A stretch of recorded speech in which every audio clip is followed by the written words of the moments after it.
Ooh,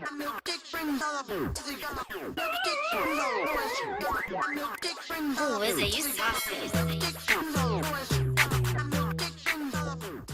Hey y'all, it's your girl Yanni J. If you're new here, welcome, and if you're returning, thank you for the endless support. I hope to keep it up.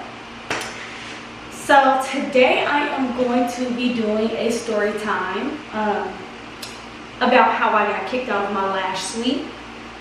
I've been meaning to film this video for like a month or so. I finally was like, you know what, fuck it, I am gonna film this video.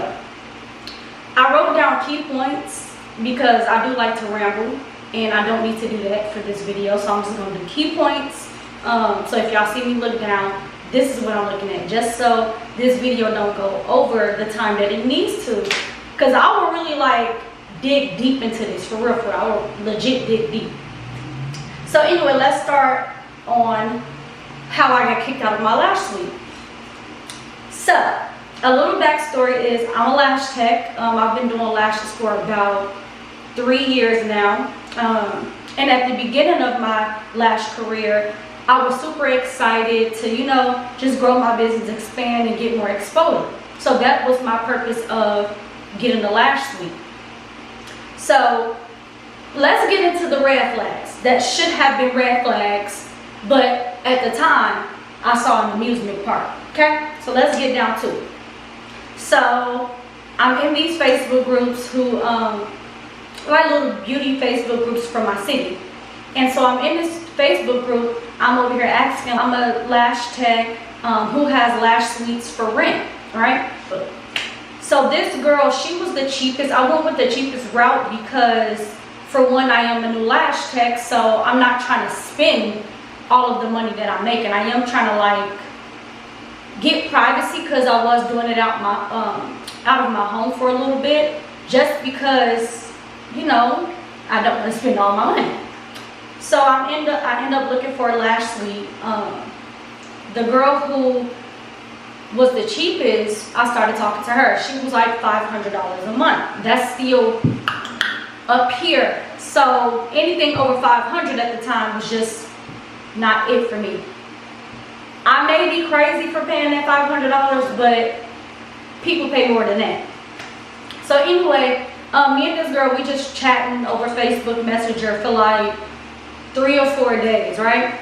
So I'm asking her a whole bunch of questions, asking her when can I move in, what's the move-in fee, if there's a deposit, and blah, blah, blah, blah, right? So I'm getting all the information that I thought that I needed to prepare for me to rent out this suite.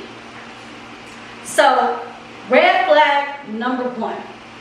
When I finally set up a meeting time, we met in person, and this girl was doing a whole client. Like, she came out of her room, she paused like doing her lash client, came out to meet with me. That's red flag number 1, because I feel like if you have a lash client, you shouldn't be pausing and doing anything but reaching to get some materials, some tools or something. Not having a whole conversation, having a whole meeting, trying to recruit somebody into your salon, right? So that was red flag number 1. What should have been red flag number 1, I should say. So this time I'm sitting here talking to her, you know, getting the feel of her vibe and the feel of the area that I'm going to be not only spending my time, but, you know, servicing my clients. So like I said, that was red flag number 1. We having a good time. She's seeing nothing but good vibes. She's a little bit older than me, so, you know, I'm already super proud of her because, you know, you young, you an entrepreneur, you have your own stuff. Like, that's a boss to me. You have your own space to where people can come and rent from you. That's a boss move to me, right? So feeling the vibe, she has good vibes. I move forward with it. So I'm texting her like, hey, I get off work at 4:30. You know, when can we set up a day or a time for us to meet, and, you know, I can move my stuff in, sign the lease, and blah, blah, blah, blah. So she's like, okay, well, you know, I'm available pretty much 24/7, so whenever you're ready. Now, me, I'm active duty military, so I work from like 4:30 Monday through Friday. So I text her on a Friday, I think, like, hey, I'm ready to move in. I got off work a little bit early. Can I come pay my first month's rent? That's literally what she said. Pay my first month's rent, sign my lease, and then I can move my stuff in. Like I said, at the time, I was doing them out my house for a little bit, so I didn't have much. All I really had was my Lash bed, my ring light, and my little cart with all my tools in it. So I didn't have anything, and I have a Jeep, so I can just put everything into my trunk. So I ended up getting off work, going home, packing the stuff into my truck, and I drove over there, and I'm signing my lease.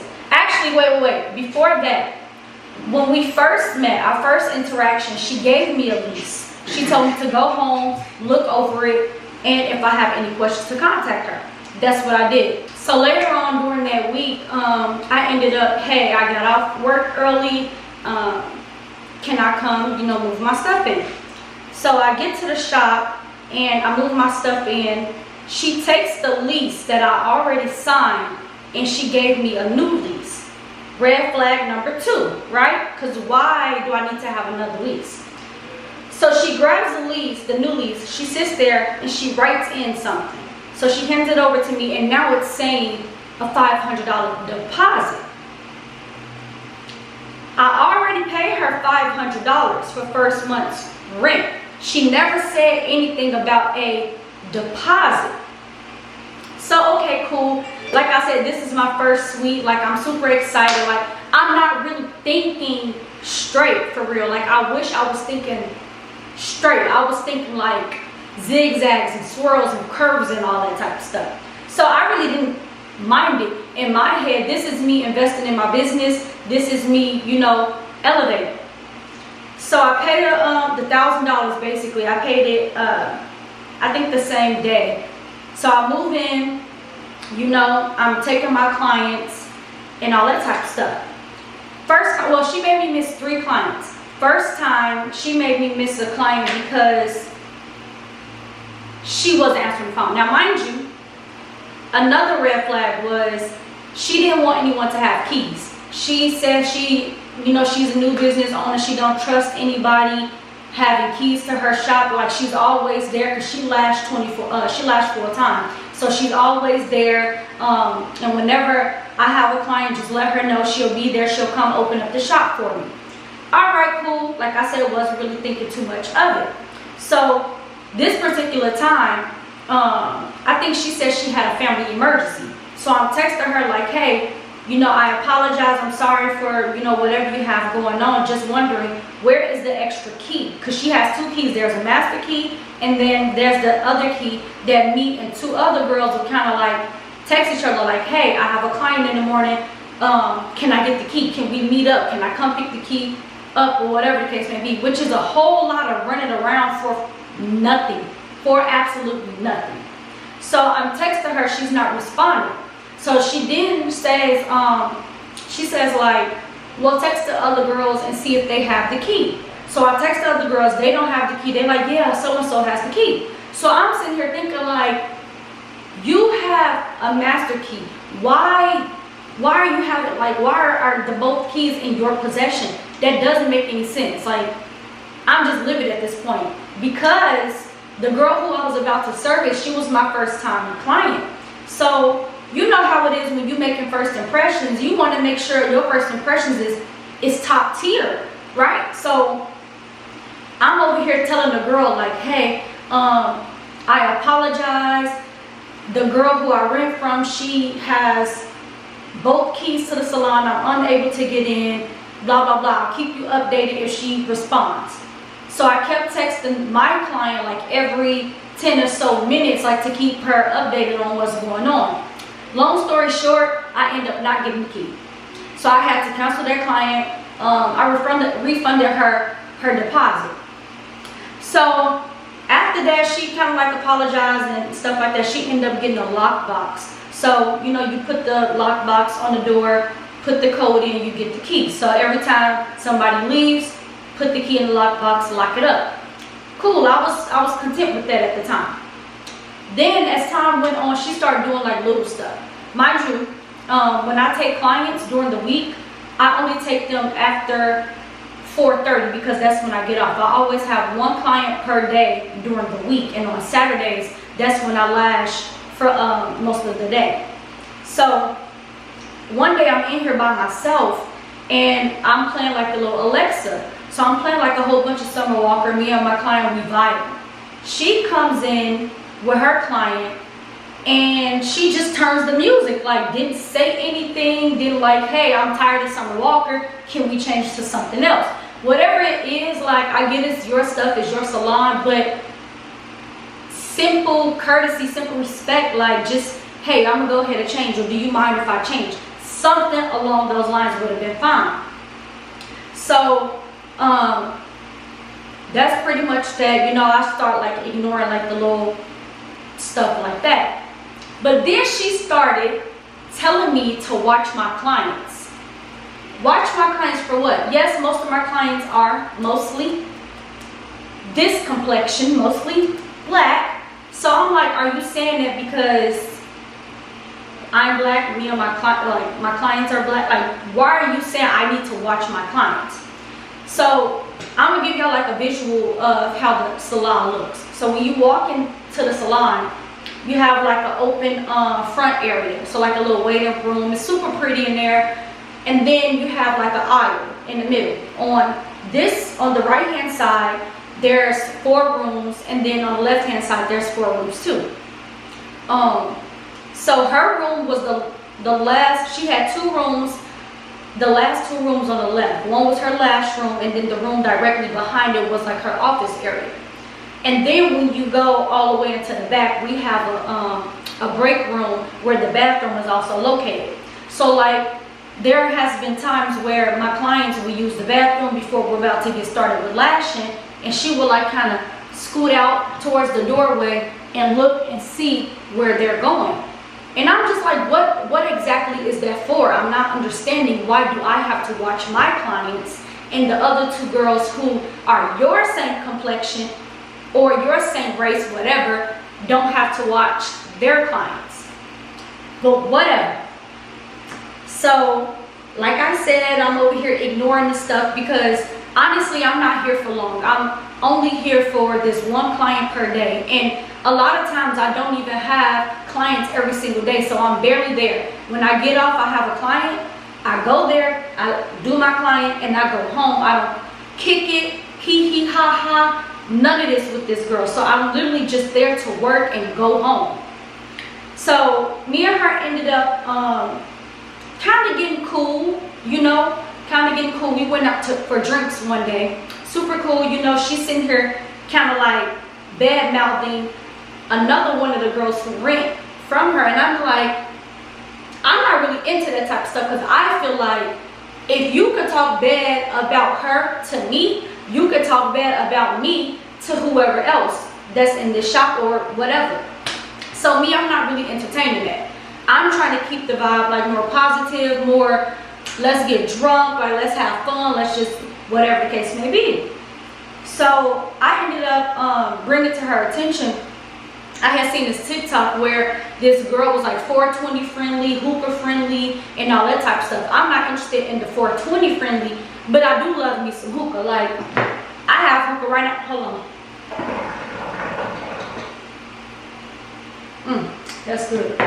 But I have hookah, so like, I brought it to her attention. I'm like, I'm showing her as we're painting, well, as I'm painting my suite. I'm like, this is something that I've seen on TikTok. Like, are you cool with this, or can I do this? Like, I have a hookah, like I own like 6 hookahs, y'all. It's really an obsession, and it's really like crazy at this point. But anyway, that's another story for another day.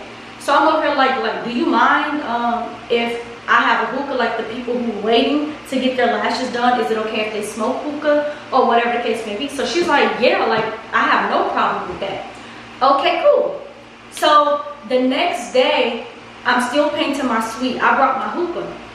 So I'm doing hookah. She's sitting in my suite, like talking to me and stuff like that. I'm doing hookah, and she like, ooh, that stank. So I'm like, hookah don't stink. I think the only thing that stink is when you burn the coals. So she kind of like complaining about the hookah smell. So after that, I never brought my hookah ever, like never again.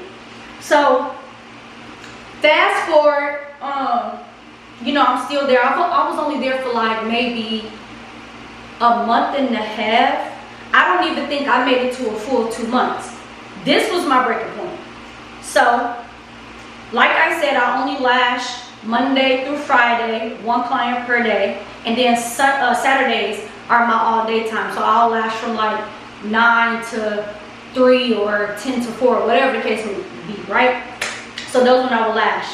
Sundays I don't lash, the shop is closed. Nobody does anything in that salon on Sundays. She texted me one day like, hey, you not taking clients on Sunday, right? I'm like, nah. She was like, okay, good, because I'm about to get the floors clean. I said, okay, cool, that's fine. So fast forward to the present, I like to come to my appointments about 30 minutes before my client to like set the vibe, clean, and you know, just be prepared. So I get there to my appointment, and all of the furniture that's in a salon is gone. Like the front area that I was telling y'all about, where we come and we take pictures when we're done with lashes, and like the whole little waiting room area, everything is gone. Like it looks like somebody stole the whole shop. So I walk in, and she comes out of her room like, hey, what are you doing here? And I'm like,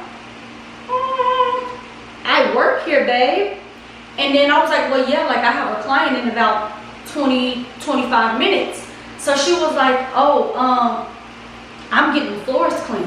So now I'm like, the floors clean? I'm in my head like, I thought you did this like 2 weeks ago. So now I'm like checking myself, because sometimes I have a really bad habit of seeing a message and not responding, or mentally responding in my head. So I check myself. So I pick up my phone, I'm like, wait, did you text me? So I started going through our text messages. There's no text from her. She like, oh, no, I didn't. So I'm like, what the, like, huh? Mind you, I drive 30 minutes here.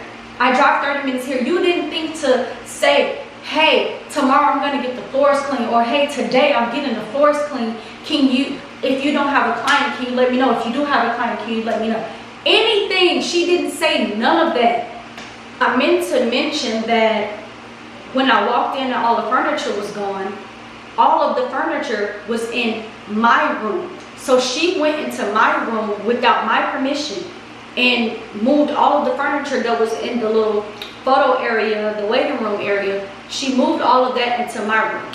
So at this point, I'm just done. I am over it. Like, this is the last straw for me. So I'm sitting here, I'm like, I'm trying to figure out how I want to approach this situation. So me knowing myself, I know that I'm very irritated at the moment. So I'm going to just go ahead and dismiss myself. Of course, I'm texting my client, letting her know exactly what's going on. Luckily, this client wasn't a first time customer. So she know the vibe. She know how I get down. She know the vibe is good, right? So she like, well, are you doing a full set or a fill? And I'm like, I got a full set. She was like, well, he's coming in 10 minutes if you want to start.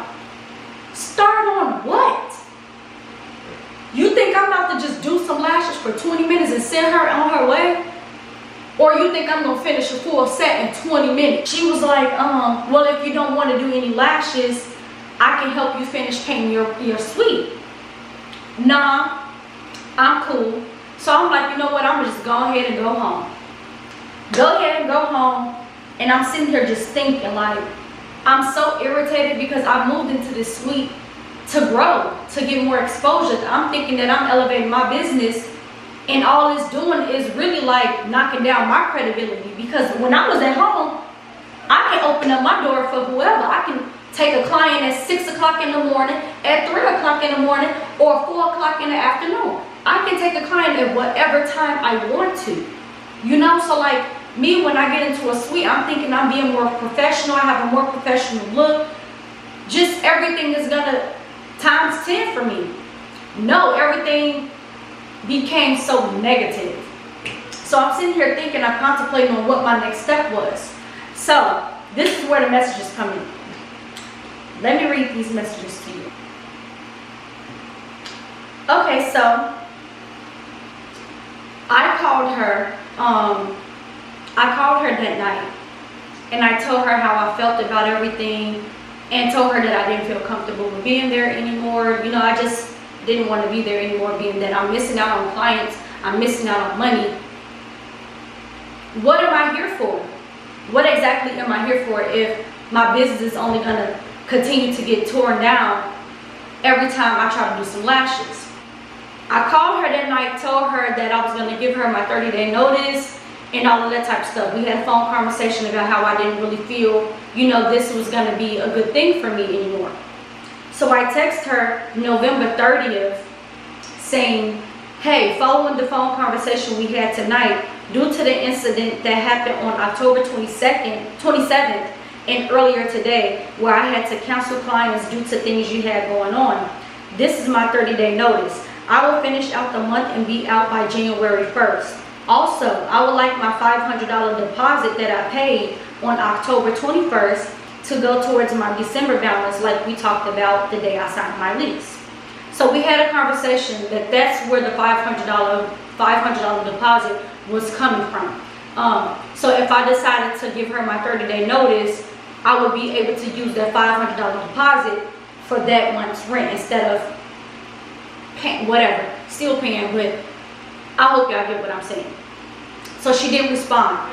On Wednesday, December 1st, I text her. I said, and please don't put anything or into my room without my permission. Thank you. She ha the message. Not replied, but you know when you go and you send that little quick reply, the ha, the thumbs up, the heart, all that type of stuff. She ha my message. So I'm like, okay, well that was very, very, very unprofessional. So she decides to text me a little bit after that message. She said, hey, I don't feel comfortable with you being here no more, so I would like if you would please come by today before 8 p.m. and clean out your room. I would appreciate it. Thank you.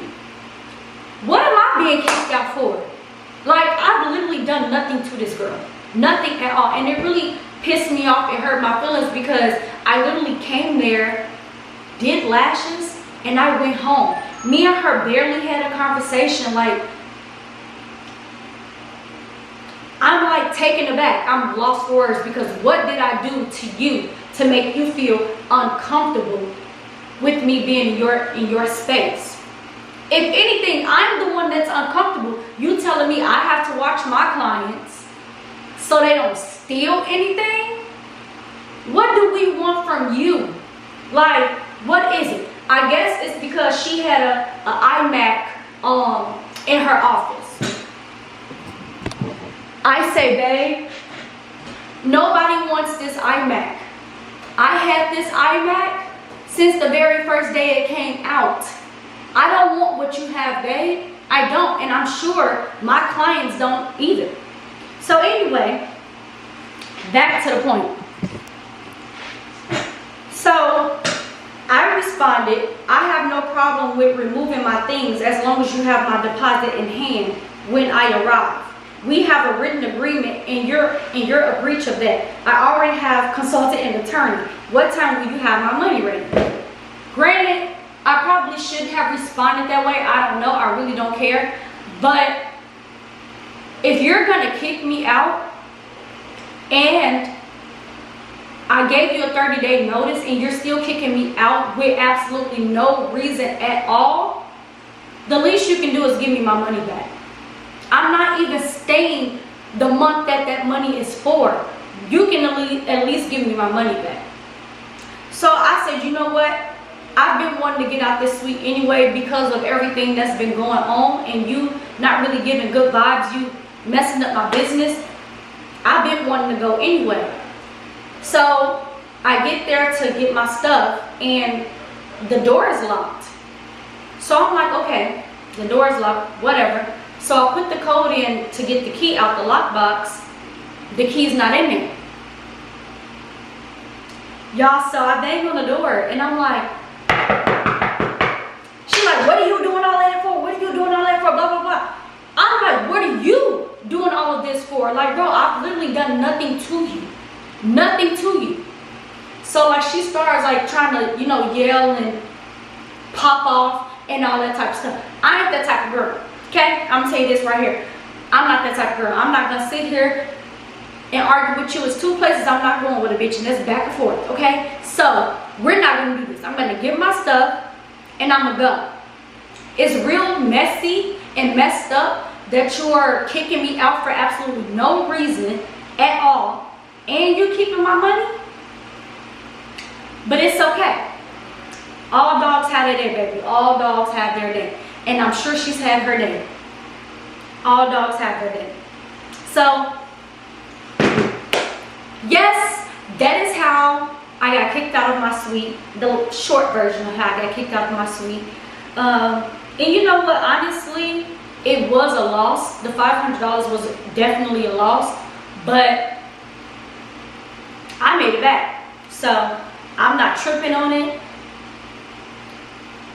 It is what it is. But like I said, you know, when people jump into business, don't really have like that customer service, that actual like passion for it. You can tell when people just start a business just to start a business. You can see it in their work, the way that they communicate, the way that they just do stuff. You can absolutely tell, like, she just in it for the money.